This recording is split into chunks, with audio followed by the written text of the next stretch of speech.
Kwa hiyo nimekimbia kwa ajili ya wananchi wa Peramiho, wamestahimili muda mrefu kutokuwa na branch ya CRDB. Kwa hiyo mimi nimekimbia kwa ajili yao, ili uongozi wa CRDB kiongozwa na mkurugenzi Abdulmajid waone umuhimu wa kuwaletea branch, dia kupunguza hata mwendo wale watu wanatoka vijijini, at least basi wasiende tena 25 km kutoka Peramiho kwenda vijijini. Kwa hiyo mimi I have just run kupaza tu sauti ili uongozi wa CRDB uone.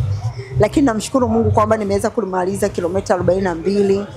Zilikuwa kwa kweli ni za maumivu, hasa ilivyofika kilomita 30. Maana kilomita 30 imefika kama kwenye saa sita. Kilomita 21 ilikuwa saa 4 ndio nimemaliza. Kwa hiyo ile kuanzia, wanasema mbio ngumu zaidi ni kuanzia ile kilomita 27 30 inapoa tena mpaka 35 inaanza tena kukaza. Kwa hiyo ninachomshukuru Mungu kwamba wanasema unapokuwa mbio hii ndefu inakufundisha ustahimilivu, kwa sababu ilifika mahali hakuna mtu barabarani, watu wanakupita, magari yanataka kugonga saa nyingine. Lakini ninachomshukuru Mungu, nilipofika mahali moja pana supermarket moja inaitwa Jumbo Supermarket, dada mmoja akiwa kwenye gari akafungua kioo, akanipungia mkono, akaniambia well done, you will make it. Nilijisikia nalia kwa furaha.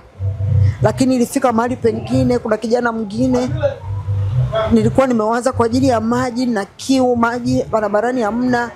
Nikamwambia yule kijana wa bodaboda nahitaji maji, akaenda mahali akanunulia maji akaniletea. Lakini pia napita barabarani, kijana wangu anaitwa Jimmy ananunulia maji ya madafu, ananiwekea kwenye chupa na nini. Kwa hiyo ni kitu kikubwa ya hii mbio ambayo hicho ninachokufundisha ni ustahimilivu.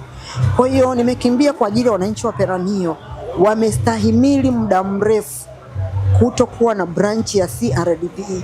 Kwa hiyo mimi nimekimbia kwa ajili yao.